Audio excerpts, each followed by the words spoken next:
argument should have been from Peter Dinklage. There's power of being on TV, there's power of television, and to put 7 people with dwarfism on camera in a major Disney movie, there's still power there. Rachel Zegler, once hailed as Hollywood's next big thing because we all needed another overnight sensation, somehow managed to become the main character in what's now affectionately referred to as the Snow White disaster.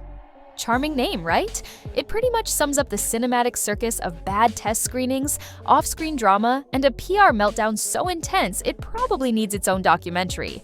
But wait, plot twist. Now there are whispers that Zegler, in a bold move of finger-pointing elegance, is blaming none other than Peter Dinklage for throwing gasoline on this dumpster fire.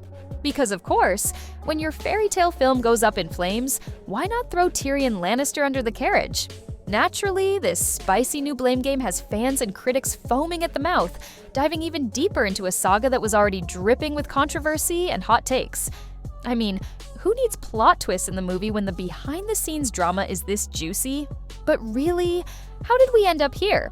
What exactly did Peter Dinklage say that turned him into the alleged villain of this Hollywood soap opera? And why is Zegler suddenly looking his way like he stole her poisoned apple? Even better, does this theatrical fallout hint at a bigger identity crisis within Disney's noble quest to modernize fairy tales for Gen Z and TikTok? Let's rewind. Disney, in its never-ending mission to prove it's totally in touch with today's cultural pulse, decided to reimagine Snow White, because nothing screams progress like reworking a nearly century-old cartoon. Their plan? Sprinkle in some woke, stir in some nostalgia, and cast Rachel Zegler, whose selection sparked applause and outrage in equal measure. Inclusivity points were scored. Traditionalists clutched their pearls. Enter Peter Dinklage. Stage left, armed with a mic and a hot take. He voiced concern over the whole 7 dwarfs thing, suggesting maybe, just maybe, we stop turning little people into walking punchlines. Groundbreaking, I know. His comments hit home for some, while Disney execs probably just spilled their kale smoothies in panic. So now, we're left with a question for the ages. Is this a noble reckoning with outdated tropes, or just a chaotic mess with a glittery Disney label slapped on top? Either way, grab popcorn, because this remake may never make it to happily ever after. Suddenly, the studio found itself in the thrilling position of trying to respect a beloved fairy tale and avoid stepping on any cultural landmines. Easy, right? Predictably, social media exploded into yet another endless debate, dividing fans into factions like it was a Marvel versus DC war. Some hailed Dinklage as a brave truth-teller, while others clutched their collectible Snow White memorabilia and insisted everyone was just being way too sensitive. Meanwhile, Rachel Zegler maintained a calm, elegant silence, either deeply contemplative or, more likely, under a Disney-issued gag order. Who's to say?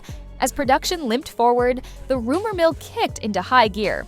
Whispers of emergency script rewrites started swirling, with insiders claiming the creative team was in full-blown panic mode, scrambling to figure out what to do with the suddenly controversial dwarfs.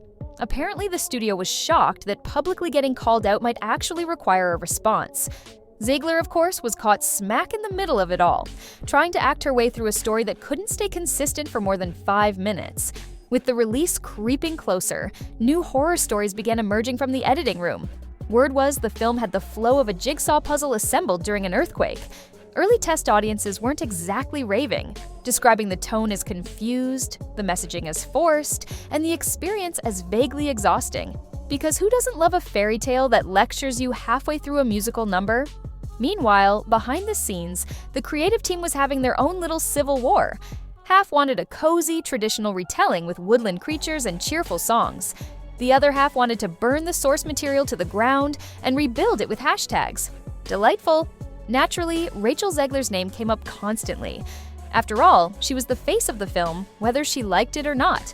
Every misstep, every awkward line, every test screening disaster was somehow her fault. And then came the rumors. Zegler was not happy.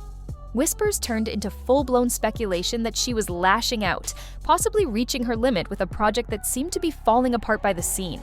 Others claimed she was deep in damage control mode, trying to hold the whole thing together with metaphorical duct tape and a smile. Conflicting narratives multiplied like they were in competition. And then came the pièce de résistance, a wild rumor that Zegler was facing legal trouble after an alleged on-set confrontation. Because what's a troubled production without some juicy, possibly made-up scandal? Of course, no actual proof ever showed up, but that didn't stop the internet from treating it like gospel. Meanwhile, the film's reputation was getting dragged through the mud on a daily basis. Disney, in a bold act of optimism or desperation, attempted a PR pivot to save face. Unfortunately, every move only added more fuel to the bonfire.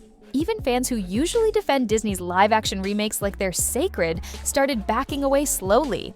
Critics naturally had a field day, gleefully pointing to this entire mess as a masterclass in how not to update a classic.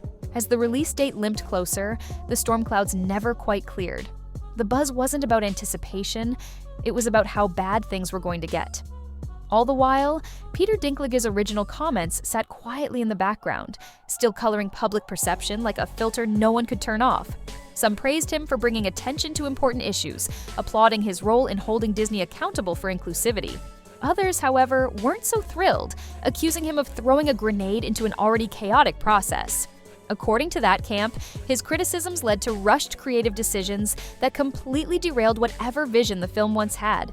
And Zegler, front and center as the lead, became the target for just about everything. Too inexperienced, too passive, too outspoken. Take your pick. If there was a problem, someone found a way to blame her for it. That's when the phrase Snow White disaster fully locked in. It became the shorthand for everything that went wrong. The bad press, the messy rewrites, the awkward performances, the tone-deaf scenes, and of course, the social media meltdowns. Once that label stuck, there was no peeling it off. By then, fans had already made up their minds. They declared the film doomed, called the production cursed, and lamented that their favorite fairy tale had been manhandled into oblivion. Zegler, for her part, couldn't even post a photo without people scanning it like it contained coded messages about her feelings on the fiasco. Did she regret it? Was she throwing shade? Was that a smirk or a cry for help? Every move was a clue. Fans online, of course, split into their usual passionate factions. On one side, eternal optimists insisted the whole thing was just a big misunderstanding, and that the film would somehow stick the landing. On the other, the defeatists had already booked their tickets to the disappointment party, convinced there was no saving this train wreck. And somewhere in between, speculation started brewing about how Disney might pull the ultimate corporate move. Quietly shove the whole debacle into the vault and fast-track a shiny new version to erase the bad taste. Because nothing says, "we believe in our product," like planning its replacement before it even premieres. Naturally, the rumor mill couldn't resist adding more spice to the stew.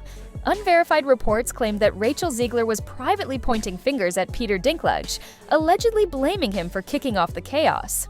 According to these whispers, Zegler believed the criticism and the creative spiral that followed stemmed directly from Dinklage's initial remarks about how the dwarfs might be portrayed.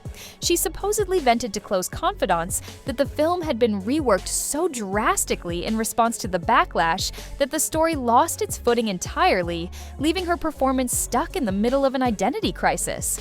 Supporters of Zegler jumped to her defense, arguing that she had every right to feel frustrated.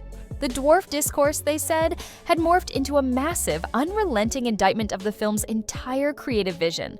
Her performance, and those of her fellow cast members, were being overshadowed by a controversy most of them had no control over.